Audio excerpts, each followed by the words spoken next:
परिचय द्या, नाव सांग. प्रभाग 10 मधनं उमेदवारी आपली जाहीर झालेली आहे. आपला परिचय द्या.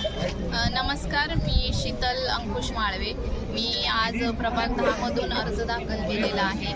माननीय शशिकांत शिंदे साहेबांनी जो विश्वास ठेवून त्यांच्या मार्गदर्शनाखाली आणि बाळाराम पाटील यांच्या मार्गदर्शनाखाली आज आम्ही 4 उमेदवार आज अर्ज दाखल केलेला आहे महाविकास आघाडीमधून. आणि आम्हाला जनतेचा फुल प्रतिसाद भेटणार आहे, कारण आम्ही बरेच वर्ष झालं आम्ही इथे काम करतोय.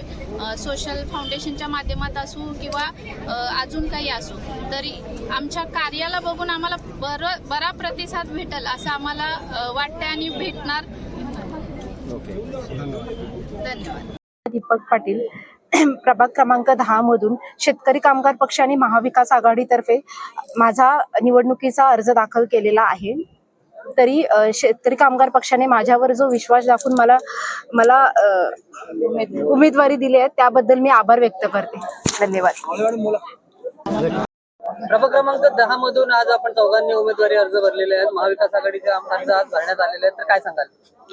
आज या ठिकाणी प्रभाग 10 मधून, प्रभाग 10 अ मधून मी स्वतः, प्रभाग 10 ब मधून सौ शीतल माळवे मॅडम, प्रभाग क मधून प्रज्ञा पाटील, प्रभाग ड मधून संतोष उर्फ नाना जाधव यांनी उमेदवारी भरलेली आहे.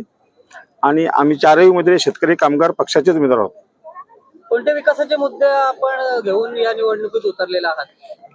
आमचा सर्वप्रथम विरोध असेल तो मालमत्ता करायला. मी महापालिका असताना देखील मालमत्ता कराविरुद्ध सतत आवाज उठवला. आपला माहित आहे की त्यासाठी आम्ही आंदोलन करून एकदा आमच्यावरती शिस्तभंगाची कारवाई देखील झाली होती. तो मुद्दा घेऊन मी पुढे जाणार आहे. विमानतळाला दिबा पाटलांचं नाव मिळालेलं नाहीये, तर या निवडणुकीत नाव मिळाले नसल्याने त्याचा काही फरक पडणार आहे का?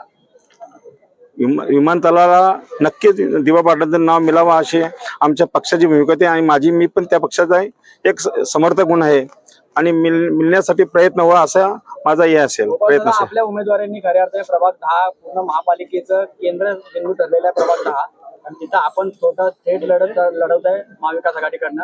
आणि इतर मेन म्हणजे तुमच्या प्रभागात जे असलेले 4 उमेदवारांची ओळख करून दिली तरी बरं होईल. की कशा प्रकारचं आव्हान आहे? दिली ना ओळख करून दिली. नाही, कशा प्रकारचं आव्हान असणार आहे प्रभाग 10 मध्ये? कारण आपल्या कुटुंबातली ही सगळी आव्हान काय आव्हान नसेल असं मला वाटतंय. आम्ही त्या तयारीनं असणार. आव्हान नसेल आम्हाला.